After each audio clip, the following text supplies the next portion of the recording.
Hey, sini mampir dulu.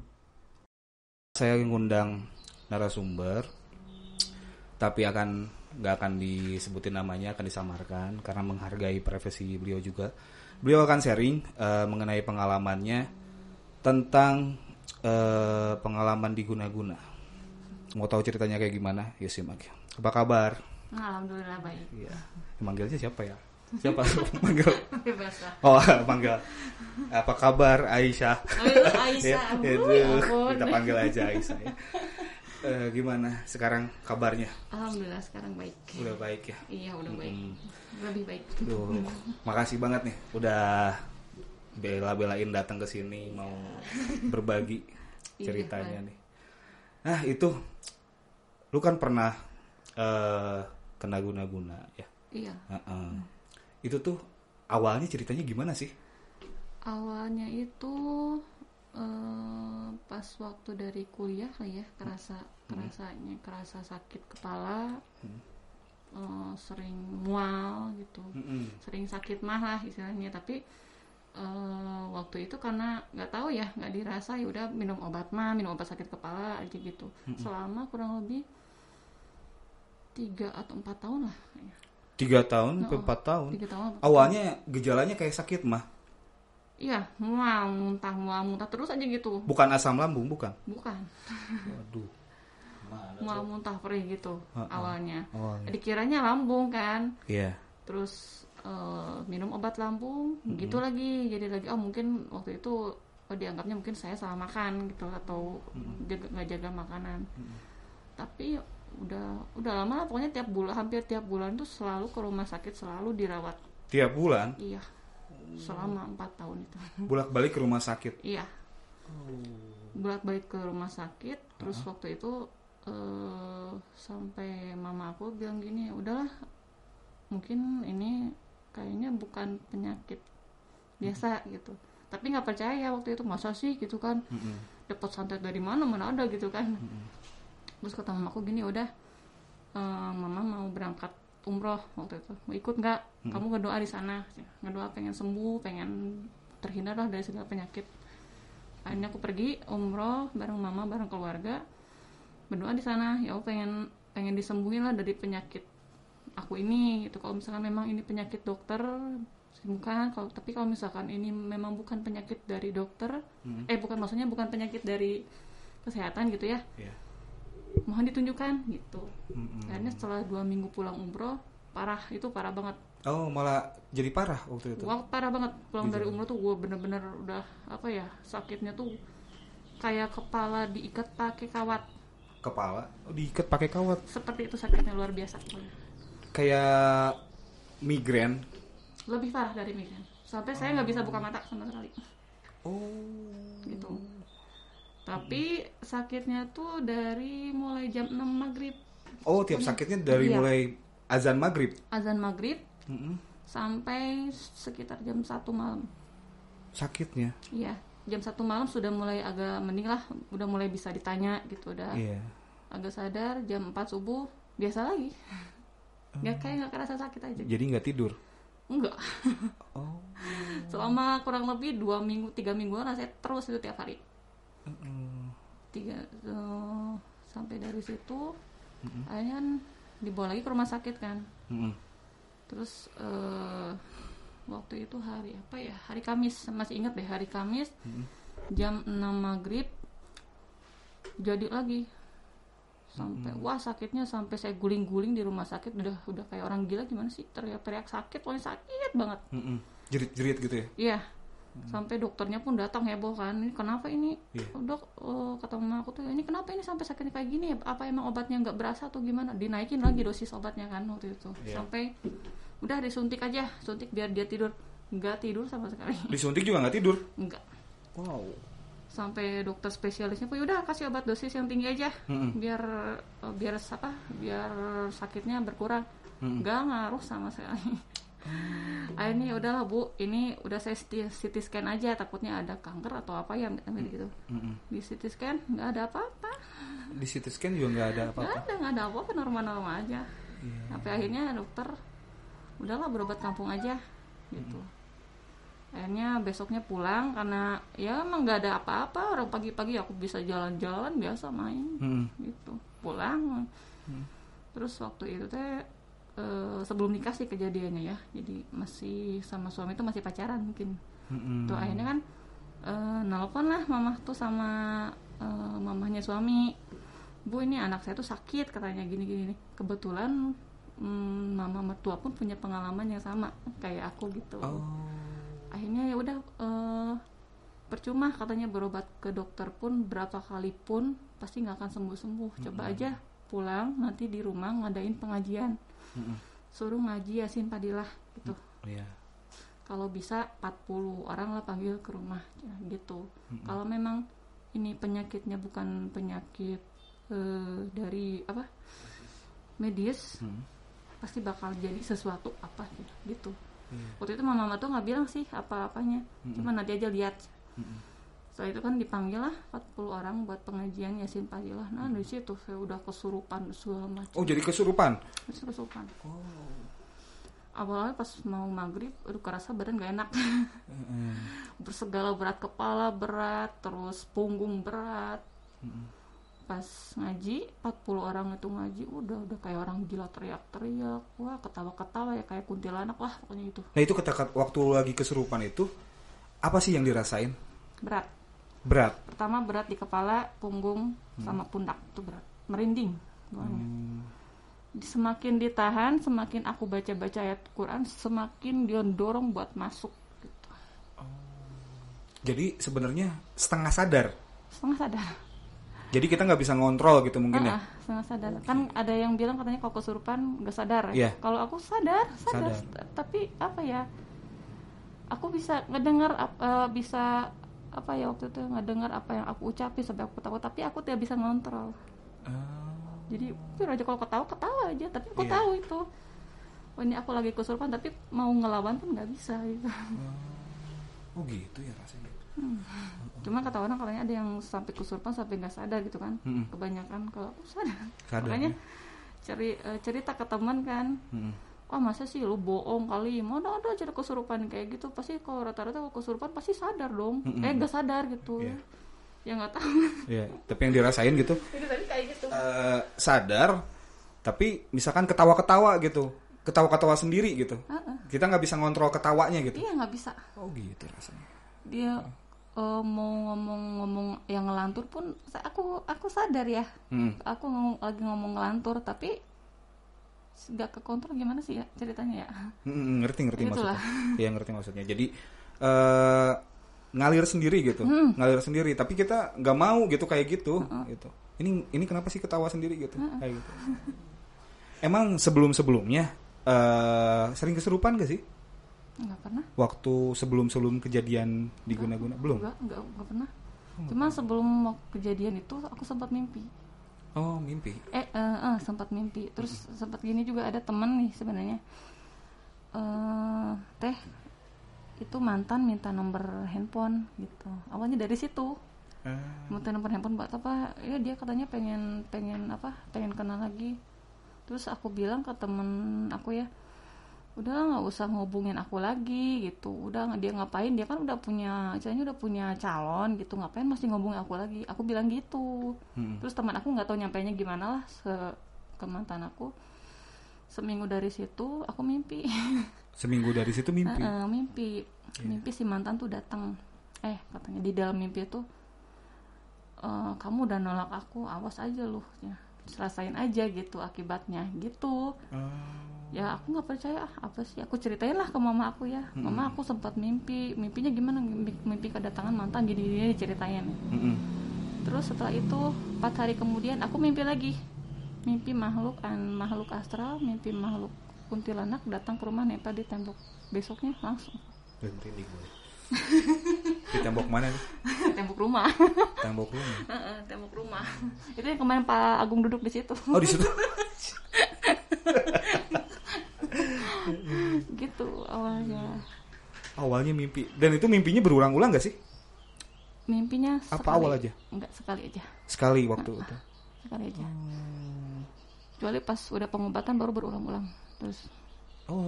Jadi itu waktu lo sakit tuh, kan berarti setelah mimpi langsung ada apa? Sakit kayak sakit lambung gitu, sakit kepala. Sakit kepala. Itu berlangsung berapa lama? Sebelum masuk ke tadi pengobatan. Sebelum masuk tadi apa? Ketemu sama calon mertua itu. Disaranin sebelum ngaji. Itu pokoknya dari jarak mimpi itu sekitar seminggu lah. Oh, seminggu. Terus mimpi kedua ada masuk makhluk. Besoknya langsung sakit, langsung masuk ke rumah sakit. Terus pagi-paginya nelpon mama mertua gitu, masih waktu itu masih calon ya, belum mama mertua. Kata mama mertua udah pengajian aja, kebetulan waktu itu malam Jumat. pengajian malam Jumat ya, jadi hari Jumatnya gitu. Dari situ.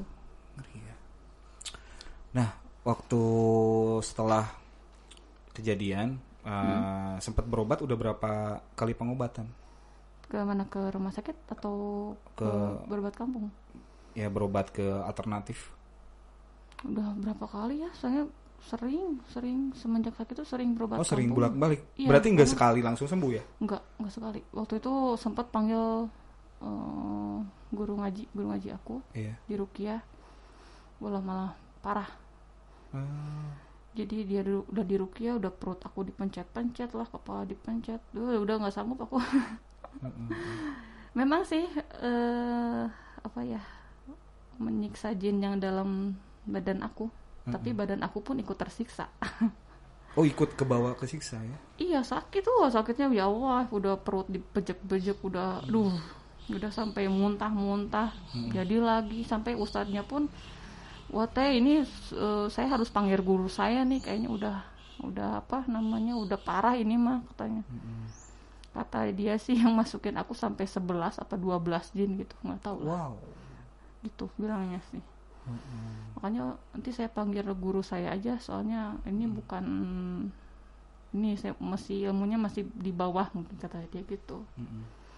Sampai pokoknya di Ruqyah sampai jam 1 malam. Udah mulai sadar, udah mulai nggak terlalu sakit. Biasa diajak ngobrol lagi, jam 4 subuh biasa lagi, sembuh lagi. Kalau siang-siang gini nggak apa-apa? Nggak apa-apa. Waktu itu nggak apa-apa? Nggak apa-apa. Pokoknya menjelang waktu azan maghrib, ya udah dari situ. Sadar-sadar jam 11, jam 12? Jam 1. Oh, jam 1? Jam 1 malam. Tiap hari selama 2 kurang lebih. Itu semenjak dari maghrib sampai tengah malam itu guling-guling kesakitan gitu? Iya. Sampai kepala dijedogin ke tembok, sampai udah itu sampai ya istilahnya saking sakitnya tuh kepala tuh pengen dijedotin, pengen dipecahin lah kalau bisa mah gitu. Saking sakitnya ya? Sakitnya luar biasa sakitnya. Itu selama berapa lama menderita sakit itu? 2 bulan. 2 bulan? Parah di 2 bulan. Yang parah yang tiap maghrib gitu sakit? Selama 2 bulan. Terus abis itu sudah pernah di Ruqyah, masih terus datang waktu itu ke ustadz juga yang suka ngobatin santet-santet. Sama dia diobatin cuma berapa hari ya, 2 hari sembuh, jadi lagi. Tapi aku nemu obatnya itu dari dia sih awalnya. Jadi dia suruh waktu itu suruh nutup mata. Dia mungkin baca ayat Quran, nggak tahu ayat berapa ya. Dibacain, kata dia nanti juga bakal ada ayat Quran yang kamu mimpiin. Nanti dari situ kamu baca ayat Quran itu tiap hari, insya Allah katanya bakal mereda. Terus bakal ketahuan siapa yang guna-gunain kamu, katanya gitu. Nah. Ketahuan. Ya, dari mimpi dia. Awalnya kan nggak percaya ya, masa sih, takut aja aku lagi gundam atau takut aja ada jin yang sengaja memang memanfaatkan situasi gitu kan. Aku akhirnya mimpilah ayat itu, la ilaha illa anta subhanaka inni kuntu minaz zalimin itu. Aku baca, akhirnya datang juga tuh si mimpinya orang yang guna-gunainnya. Kata aku ceritain lah ke ustadznya, Pak Ustadz ini ayat yang waktu itu dimimpikan tuh ayat ini. Terus orangnya pun sempat datang ke mimpi. Ya udahlah, kata dia teh, kita mah jangan suuzon, yang penting baca aja ayat itu tiap maghrib, terus baca. Aku tiap maghrib baca sampai ada kan 1000 kali lah baca itu. Baca malah ini lagi jinnya datang lagi. Kemasukan lagi. Terus pas waktu kemasukan tuh katanya aku cerita gini, pokoknya semakin aku baca Quran, semakin aku sholat, dia pasti bakalan semakin ganggu. Gitu. Pokoknya nggak akan berhenti ganggu sampai ngelihat tanah merah aku. Jadi sampai aku mati tuh. Pengennya yang ngeguna-gunain itu pengennya aku mati aja gitu. Dendamnya dia kayak gitu, pokoknya sampai mati, kalau enggak keluarga aku yang dianjurin gitu. Dan di mimpi yang terakhir orangnya sama dengan yang mimpi pertama? Iya, berulang kali sering datang orang itu. Gitu. Kalau pertama takutnya mungkin salah, yang kedua ya mungkin takut salah juga. Sering datang orang itu terus, orang itu lagi yang datang. Oh berarti ya mungkin dia gitu yang ngerjain aku, udah siapa lagi kan. Lagian dianya juga orang itu waktu awalnya emang pernah bikin sakit hati atau gimana sih? Ya waktu itu pernah aku putusin. Jadi pacaran terus aku bawa ke rumah, kenalin ke orang tua. Terus kata orang tua tuh nggak tahu kenapa mama nggak setuju sama dia, nggak tahu kenapa nggak setuju bawaannya. Kenapa sih mah, pokoknya nggak setuju aja. Bukan, dia anaknya baik sih, sopan gitu, tapi entah kenapa kalau kamu sama dia tuh bakal terjadi sesuatu, katanya gitu. Orang tuh kayak udah punya feeling mungkin ya. Nah dari situ aku putusin. Pas waktu putusnya pun udah kayak apa ya, wah nangis lah pokoknya. Nangis pengen ketemu dia, ngelihat pintu kamarnya juga udah berasa bahagia banget gitu. Nangis lah gitu waktu itu tuh, sampai aku berani marah-marah ke mama gara-gara dia gitu. Pokoknya pengen sama dia, nggak mau tahu, pokoknya aku mau putus kuliah, pengen nikah sama dia aja gitu. Terus akhirnya mama aku tuh enggak, pokoknya jangan, kamu mah nggak wajar, ini sukanya nggak wajar, kata mama aku tuh. Masa Chan sampai lihat pintu rumah, sampai kok inget dia terus, sampai ngelihat pintu rumah pun kayak muka dia gitu. Gitu pokoknya kalau nggak ketemu tuh nggak mau makan, nggak mau inilah. Gitu. Waktu pacarannya gitu ya? Waktu pacaran gitu. Jadi kalau dia pulang ke rumah aku nangis. Nggak mau ditinggalin, pokoknya udah kayak pacaran abag yang kegila-gila banget. Gitu. Berapa lama pacarnya? 3 bulan. 3 bulan. Itu waktu usia berapa sih?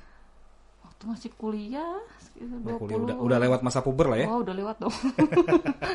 Tingkat akhir lah, waktu tingkat 3. Gitu. Dan tadi waktu terakhir setelah pengobatan kan tadi katanya nggak akan berhenti ganggu sampai meninggal katanya. Ya. Itu ujung-ujungnya terakhirnya gimana tuh? Waktu itu nggak percaya sih, aku yakin di atas ilmu apapun masih ada ilmu lagi. Itu aku percaya aja sama Allah. Kalau memang aku harus meninggal dengan ya gara-gara diguna-gunain, ya mungkin udah takdir aku ya. Tapi aku sama keluarga ngedoa, ya Allah mudah-mudahan disembuhin dari penyakit ini gitu ya. Mudah-mudahan pokoknya nggak ada daya dan upaya, karena Allah aja gitu. Aku terus ngedoa. Akhirnya waktu itu kan sempat berobat juga ke dukun. Oh sempat juga Ya kan udah pusing lah istilahnya, udah kesini salah, ke situ salah, berobat ke dukun. Terus sama dukun tuh katanya cina ini mah ada benda asing di tubuhnya, katanya dikeluarin segala macam, kayak lidi bahasa Sunda harupat nggak tahu lah bahasa Indonesianya itu. Terus sampai dukunnya juga datang ke rumah kan, wah biasa bawa menyan segala macam nih.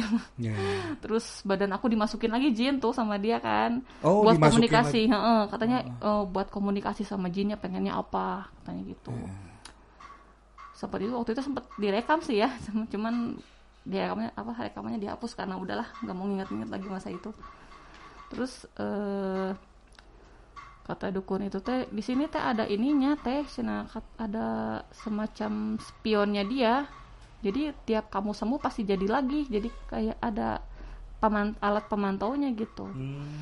Akhirnya dicarilah di rumah, ada boneka dari kain kapan. Mau di situ tuh, waduh, di dalam boneka tuh ada lidiknya lah, ada jarumnya lah, wah, parah. Sampai aku ngeliat pun muntah, aku langsung muntah ngeliat itu. Kita ada 2 katanya bonekanya tuh, yang satu warna putih, yang satu warna hitam. Jadi setiap kamu sembuh, kamu pengobatan, dia pasti tahu katanya gitu. Tiap pengobatan jadi lagi ya, karena ini ada spionnya, kata dia tuh gitu. Mungkin itu yang disebutnya buhul sihir ya? Iya mungkin. Itu yang disebut buhul sihir. Kayaknya gitu sih. Itu bisa ada di kamar itu gimana? Lewat mimpi. Hah? Lewat mimpi aku. Enggak, maksudnya barangnya ada di kamar Ada. kan? Itu bisa ada di dalam situ gimana? Ya nggak tahu aku juga. Apa dia pernah main ke kamar? Nggak pernah. Nggak tahu ya, mungkin dari ilmu sihir kali. Dan letaknya pun bukan di lemari atau di lantai, di dalam kasur. Di dalam kasur? Iya, dalam kasur. Kalau kasur kalau dibelah di dalam situnya? Biasanya kan kalau memang kerjaan dia mungkin ada bekas jahitannya, ini enggak bersih loh. Enggak. Itu kasurnya baru beli kali? Enggak? Enggak, udah lama. Oh enggak, udah lama ya? Takutnya gitu kan waktu enggak ya? Udah lama.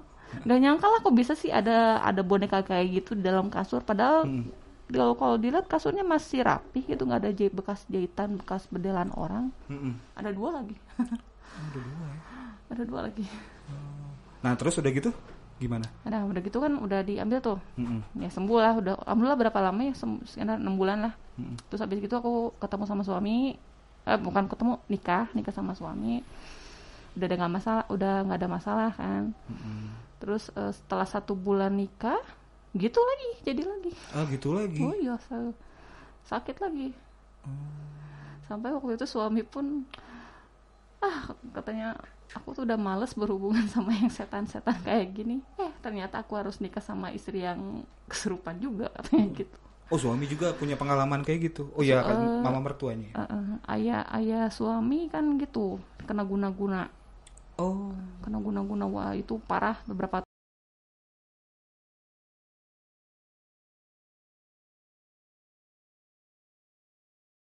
mual, muntah, pusing. Terus sama suami waktu itu dibawa aja pulang ke Karawang. Dan katanya kalau di Sukabumi mah takutnya ini mungkin karena daerahnya mantan kamu. Coba kalau kita bawa ke keluar daerah Sukabumi aja. Waktu itu ke Karawang, pulang ke rumah suami. Di rumah suami masih tetap juga sakit gitu. Masih sakit juga? Masih sakit tiap hari, malah itu mah tiap hari aku diruqyah sama gurunya suami aku ya, diruqyah. Katanya pengen minta ayam lah, pengen minta kambing lah, pengen segala macam pokoknya. Buat apa minta ayam, kambing? Ya nggak tahu, mungkin buat dijual kali ya. Minta kambing hitam lah, minta segala macam lah pokoknya. Tapi sama suami nggak diturutin. Kata suami teh ngapain minta nurutin permintaan jin, nggak jelas gitu. Nggak diturutin. Terus di sana aku berobat lagi ke ustad lagi. Kata ustad di sana, kalau awalnya sakit dari kamu mesti berobat gitu. Sampai akhirnya aku nemu pengobatan yang akhirnya di situ sih bisa sembuh totalnya dari situ. Sembuh total ya. Itu disembuhinnya gimana prosesnya? Akhirnya gimana sih? Dibaca-baca sama ayat Quran gitu. Terus itu dia cuma pakai alat kayak pulpen. Suruh balik ke arah mana ya waktu itu ya? Pokoknya balik ke arah timur gitu apa barat ya waktu itu. Terus dia sentuhin pulpen di kepala ini. Tapi itu sakitnya luar biasa, kayak disilet. Padahal cuman pulpen, tapi waduh, benar-benar sakitnya lah, udah kayak dioperasi, disilet kayak ini kan, gitu. Aduh, sakit banget. Terus sama dia disuruh ini aja, ngegodok air pakai tulisan Arab itu selama 40 hari jangan berhenti. Tapi alhamdulillah sih dari situ sembuh, nggak jadi lagi gitu, nggak sakit-sakit lagi sampai sekarang. Alhamdulillah. Cuman efek dari situ jadi ya apa? Kalau masuk ke daerah angker atau masuk ke tempat-tempat yang gak nyaman suka muntah. Suka muntah. Dan jadi bisa apa ya? Bisa bilang ini, oh di situ ada jin bentuknya seperti ini nih. Tapi aku nggak bisa lihat. Nggak bisa lihat tapi ngomong. Itu omongan itu tuh dari mana sih asalnya maksudnya? Ya nggak tahu. Suara hati. Kayak mulut nyeplos aja gitu. Oh. Gitu. Kayak misalkan kalau berarti efek yang paling ada, misalkan ada tempat angker nih ya, tempat yang angker banget. Kalau misalkan efek terdahsyatnya itu sampai muntah. Sampai muntah. Ya? Nggak mual tapi muntah langsung. Langsung muntah. Gitu efek ya mungkin dari pengobatan ya atau gimana. Di situ sih. Nah sekarang jadi kalau misalkan tiap kadang-kadang nih misalkan lagi jalan kemana misalnya. Suka ceplos ngomong gitu doang. Takut gak sih? Enggak takut. Tapi kalau nggak ditanya sih nggak nyeplos. Cuma kalau misalkan ditanya sama orang, ini ada makhluk gak di sini? Oh, ada, bentuknya seperti ini nih, gitu. Oh nyeplos ngomong gitu aja? Nyeplos gitu aja. Terus kalau ditanya mah kamu bisa lihat? Nggak tahu ya nyeplos aja. Iya. Enggak misalkan lagi duduk ini. Oh di sini ada gitu, enggak gitu sendiri. Kalau ditanya aja sih. Iya. Berarti jangan ditanya tuh. Jangan ditanya. Ngedit saya di sini. Jangan nanti enggak ngedit saya di sini nanti. Aduh, bahaya tuh. Maksudnya kan gue ngedit sendiri malam di sini. Kalau nanti diomongin misalkan ini kan bisa tidur nanti. Jangan. Enggak ngedit videonya enggak akan jadi-jadi. Gitu. Berarti alhamdulillah udah sembuh ya, udah nggak ada kejadian apa-apa lagi, paling kecuali itu ya yang belum. Paling sering-sering ya gitu. Yalah, mudah-mudahan untuk teman-teman nih yang dengar ini bisa jadi cerita menarik juga. Ya jangan sampai lah kejadian kayak gitu, jangan sampai dialamin sama kalian. Nah ini untuk berarti ada yang boleh disampaikan nggak ke teman-teman yang nonton nih? Ya lebih mendekatkan diri lagi aja ya, karena apa sih, santet mah takutnya sama ayat Allah gitu. Jadi kalau bisa saat baca-baca Quran juga bukan hanya dari mulut aja, tapi dari hati juga. Karena percuma kalau misalkan mulut komat kamit baca, tapi hati kosong, tetap bisa masuk gitu. Jadi harus benar-benar dihayati, diresapi, jangan sering ngelamun. Oh jangan sering ngelamun ya? Iya, pikiran kosong, waduh masuk udah. Terus satu lagi, kalau lagi kesurupan itu istilahnya jangan terlalu diresapi. Jangan terlalu diresapi. Maksudnya? Jadi gini, ya kalau misalnya kesurupan nih, kalau dalam hati tuh, sini, aduh, aku lagi kesurupan ya, aku kesurupan. Wah itu jinnya makin jadi. Oh. Jadi kan sebelum kesurupan itu pasti kerasa sesuatu, seperti sakit badan dulu atau punggung, pundak, pasti kerasa berat dulu. Kalau misalnya sudah mulai kerasa berat, punggung, jangan pikiran jangan kosong. Terus jangan apa ya istilahnya, jangan disugestiin lah. Waduh ini berat punggung nih, jangan-jangan aku mau kesurupan, jangan gitu. Biasa aja pura-pura nggak terjadi apa-apa aja gitu. Yang penting dalam hati selalu baca ayat suci, baca ayat kursi boleh, atau baca ayat-ayat apa Quran, insya Allah kok. Memang kalau kita baca ayat suci pas waktu lagi mau kesurupan berat banget, waduh kayak makin ngedorong buat masuk. Tapi insya Allah kalau lama-lama kita kuat, kita tahan, nggak akan jadi gitu. Gitu. Pengalaman aku sih kejadian gitu. Serem ya. Tapi karena saking seringnya jadi udah males. Sering lah gitu, dari keluarga ada yang disantet juga, jadi bukan takut, malah kesel gitu. Kalau bisa lihat mah jinnya pengen dibecek-becek aja lah tuh. Tapi sepanjang perjalanan sakit tuh ya, Pernah nggak sih lihat apa? lihat makhluk halus gitu? Sering. Sering. Sering dari mulai makhluk kuntilanak, genderuwo, wah itu. Terus jin apa ya? Kayak jin ular, sering.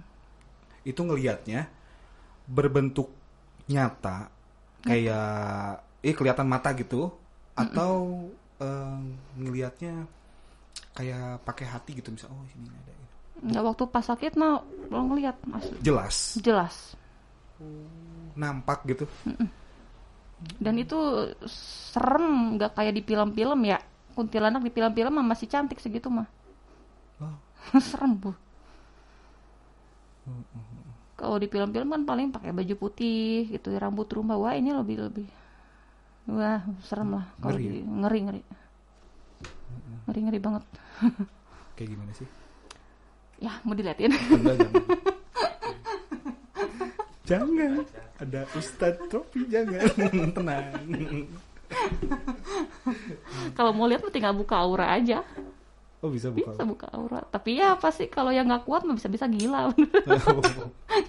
Orang tiap sudut ada hantu lagi. Gitu. Oh tapi lu pernah main-main buka aura?